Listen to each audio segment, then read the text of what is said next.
مفتی خالد الازہری کے اصلاحی بیانات اور وظائف کے لیے مفتی صاحب کا یوٹیوب چینل سبسکرائب کریں۔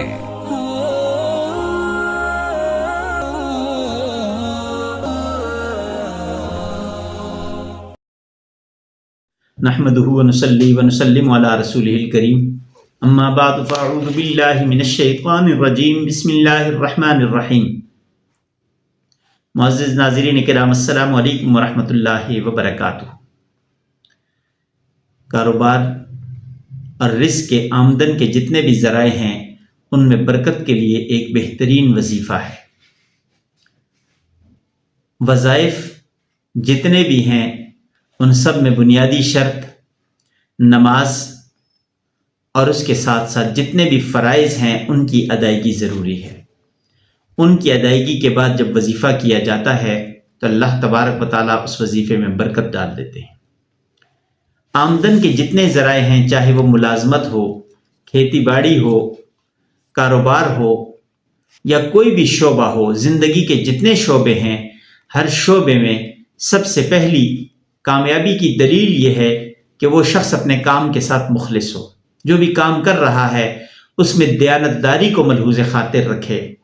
اگر دیانتداری ملحوظ رہے گی تو اللہ کی مدد شامل حال ہو جائے گی، اور جس کے ساتھ اللہ کی مدد شامل حال ہو جائے وہ سراسر کامیاب ہے، اس کے کام میں بے برکتی آ ہی نہیں سکتی، اس لیے کہ اس کی نیت درست ہے اور یہ اپنے کام کے ساتھ دیانتدار ہے۔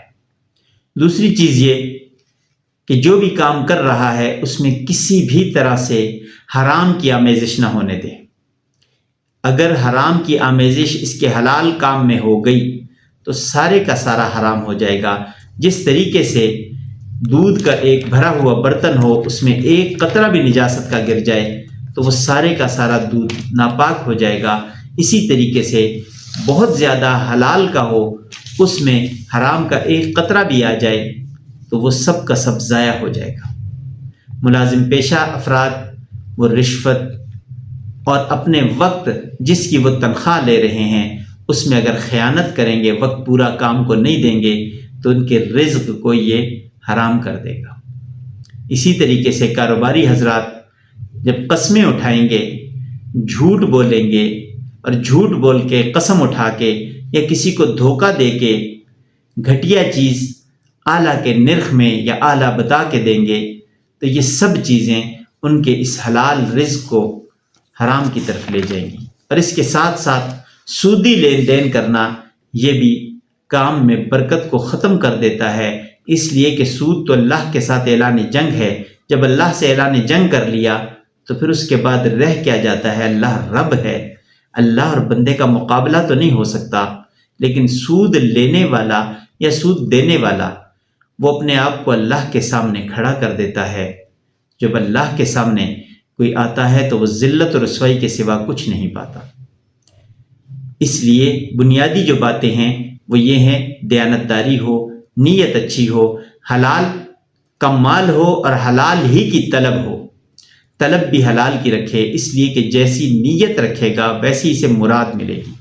اللہ تبارک و تعالیٰ اگر کوئی حلال کا طالب ہے تو اس کے لیے حلال، اور کوئی حرام کا طالب ہے تو اس کے لیے حرام بڑھتا چلا جائے گا۔ تو یہ وظیفہ میں بتا رہا تھا، یہ سورہ توبہ کی آخری 2 آیات یہ کثرت سے پڑھنی ہے۔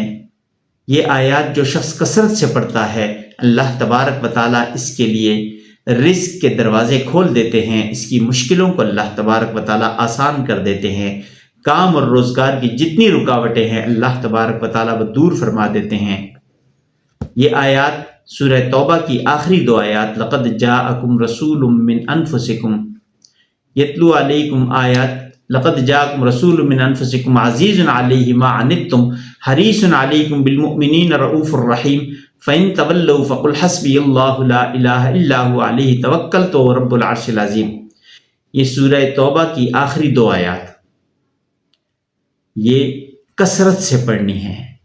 کثرت جتنا زیادہ یہ پڑھ سکے پڑھتا رہے، ہر نماز کے بعد یہ آیات 11 مرتبہ پڑھے، اور اس کے علاوہ جب بھی اپنے کام پہ روزگار پہ بیٹھے ہوں، ان کے پاس وقت ہو تو یہی آیات مسلسل پڑھتے رہیں بغیر گنے، تو اللہ تبارک و تعالیٰ انشاءاللہ العزیز کام میں برکت ڈال دیں گے، رزق میں برکت ہو جائے گی اور فراوانی اللہ تبارک و تعالیٰ دے دیں گے۔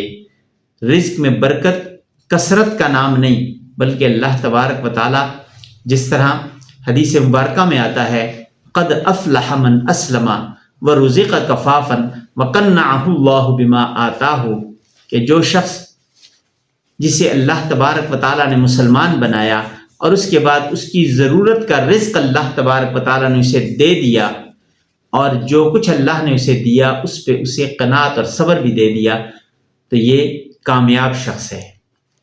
اللہ تبارک و تعالیٰ سے دعا ہے کہ وہ رب عظیم ہمیں ان کامیاب لوگوں میں شامل فرمائے۔ زندگی باقی، ملاقات باقی، وآخر دعوانا ان الحمد للہ رب العالمین۔